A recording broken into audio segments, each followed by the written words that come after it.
Part 4 is about what happens when the defenses aren't enough. And the first thing to understand is that security incidents are not like most problems. They don't improve with time. Every hour of undetected access is an hour that the attacker uses. This module covers 6 warning signs that something may have gone wrong, the 5 mistakes that make incidents dramatically worse, including one that directly contradicts your instincts, and why the single biggest barrier to early reporting is not ignorance. It's fear of blame, and that fear has consequences.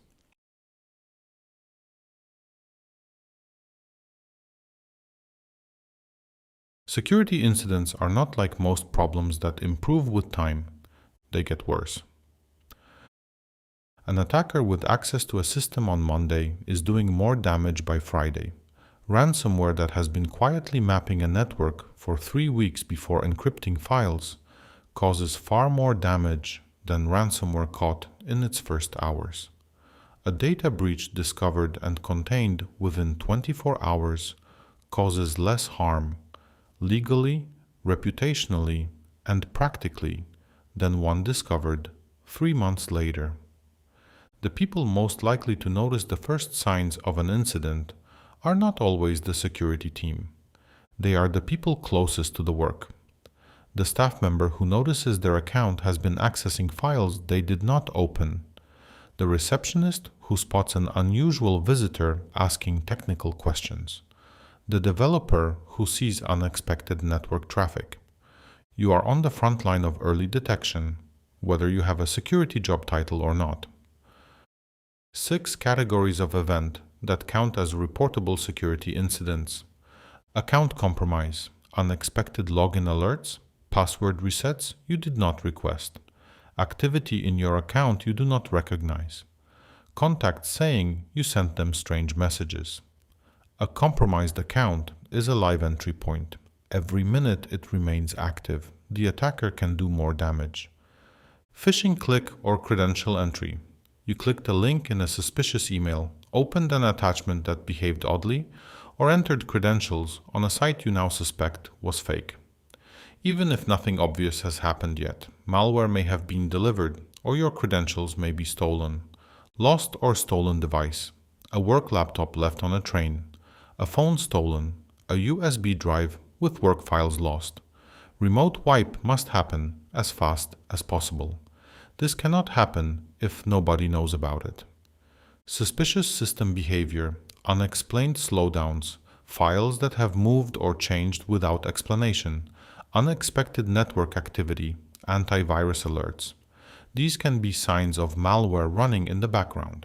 Accidental data disclosure. An email with personal data sent to the wrong recipient. A confidential file accidentally shared publicly. Under GDPR, personal data breaches must be assessed and potentially reported to the regulator within 72 hours. Unusual access or activity. A colleague's account accessing files it normally would not, large downloads at unusual times, login from an unexpected location, new administrator accounts appearing. And the most important principle in this entire module. You do not need to be certain that an incident has occurred before you report it. I think I may have clicked something I shouldn't have is a valid report. I'm not sure, but my account seems to be behaving oddly is a valid report. Your job is to give the security team the information they need to investigate as early as possible. Most incidents are invisible at first, but many leave traces that a watchful person can spot. 6 warning signs worth knowing, not to make you paranoid, but to give you a framework for deciding when something unusual is worth reporting.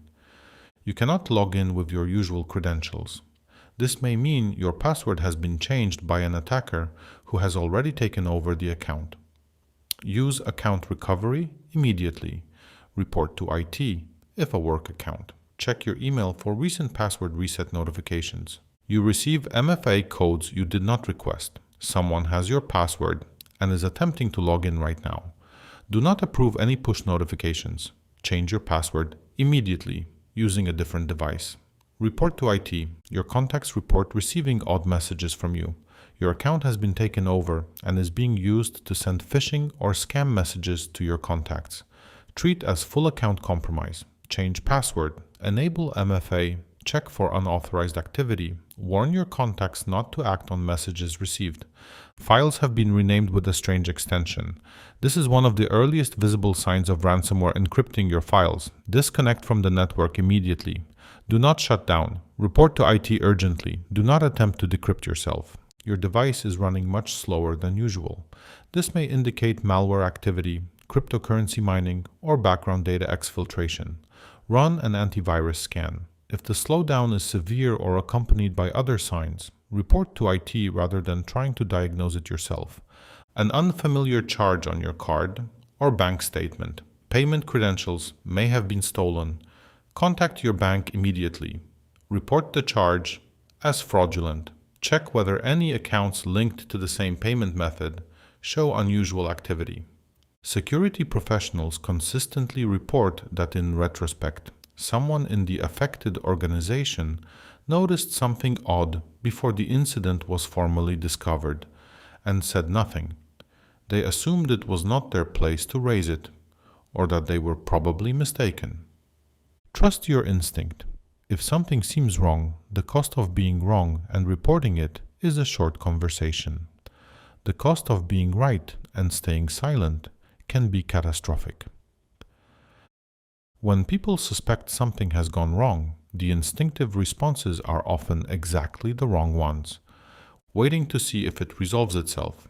Attackers move fast. Every hour of delay gives them more time to exfiltrate data, spread to other systems, or establish persistence that survives password changes. Report immediately, even if you are not certain something bad has happened. False alarms are far less costly than late responses. Staying silent out of embarrassment. Security incidents happen to careful, experienced people constantly. Silence guarantees the harm grows. Speaking up gives the organization a chance to contain it. Frame it factually. I think I may have clicked something I shouldn't have is enough. That is all you need to say. Trying to fix it yourself without telling anyone. You may inadvertently destroy forensic evidence, alert the attacker that they have been detected, causing them to accelerate, or miss the full scope of the compromise. Preserve everything. Do not delete files, do not clear logs, do not reinstall the operating system. Report first and let the experts decide what to do. Paying a ransom without telling anyone. Payment should only happen after professional incident response advice. Paying without expertise may violate sanctions laws, fund criminal organizations, and provide no guarantee of recovery. Contact your IT team or an incident response professional before any decision about payment. And the fifth mistake, shutting down the device immediately. This one contradicts what feels right. When you see ransomware symptoms, files being renamed, a ransom note appearing, your computer becoming unresponsive, the natural reaction is to shut the computer down to stop it. Do not shut it down. Instead, physically disconnect the network cable or disable Wi-Fi. This isolates the machine from the network, stopping the malware from spreading to other systems and stopping it from communicating with the attacker's server, without triggering shutdown-activated payloads, and without destroying the volatile memory evidence that forensic investigators may need. Then report immediately, and do not touch the machine further. Disconnect, not shut down. Repeat it until it is automatic. An effective incident report does not need to be long or technically precise. It needs to give the responder enough information to understand what happened, when, and what has been done since. 5 elements are sufficient for an initial report. What happened, as best you can describe it. A factual description of what you observed. It does not have to be technically precise. When it happened. The approximate time and date. If you are not sure, give a range. The timeline helps incident responders correlate your report with system logs.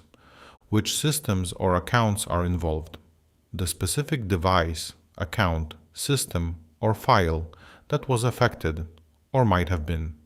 This tells responders where to look first. What you have done since.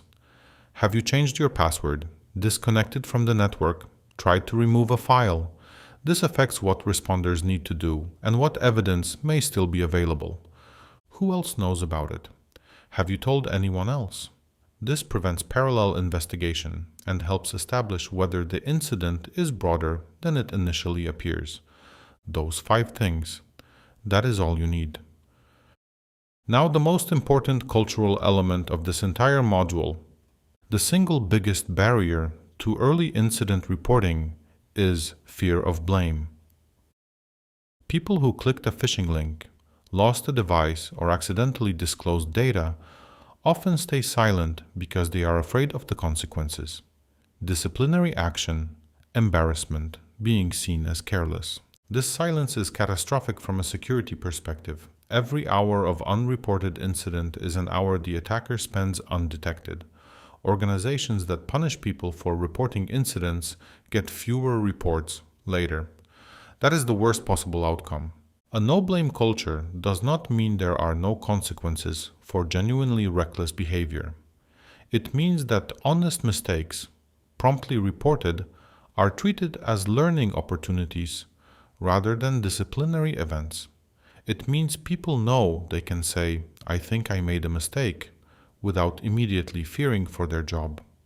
If you are a manager, the response you give to the first security incident reported to you sets the tone for every future report. A calm, practical, grateful response gets you more reports. An angry or punitive response gets you silence, and eventually a much larger incident that went unreported for weeks. The choice is that stark. Alright, before we move on, here are the 3 things from this module I want you to hold on to. Number 1, you don't need to be certain something happened before reporting. "I think I may have clicked something I shouldn't have" is a valid report. Number 2, ransomware rule. Disconnect from the network. Do not shut down. Shutting down can trigger full encryption and destroys forensic evidence. Number 3, no blame culture is a security requirement. Organizations that punish reporting get fewer reports later, and eventually a much larger undetected incident. Now, before you move on, there is one question. A staff member accidentally sends an email with a customer's name, address, and purchase history to the wrong recipient. The recipient says they've deleted it. The staff member decides not to report it because no harm was done. What is wrong with this decision? The correct answer is C. This is a personal data breach under GDPR, regardless of whether the recipient has deleted the email. The organization has a legal obligation to assess the breach, and if it meets the threshold, notify the supervisory authority within 72 hours of becoming aware. That 72-hour clock started when the staff member sent the email. Every hour of non-reporting is a burning notification window. The recipient's word that they've deleted it does not erase the breach or the compliance obligation. Next up, Module 16. Backups and recovery. See you there.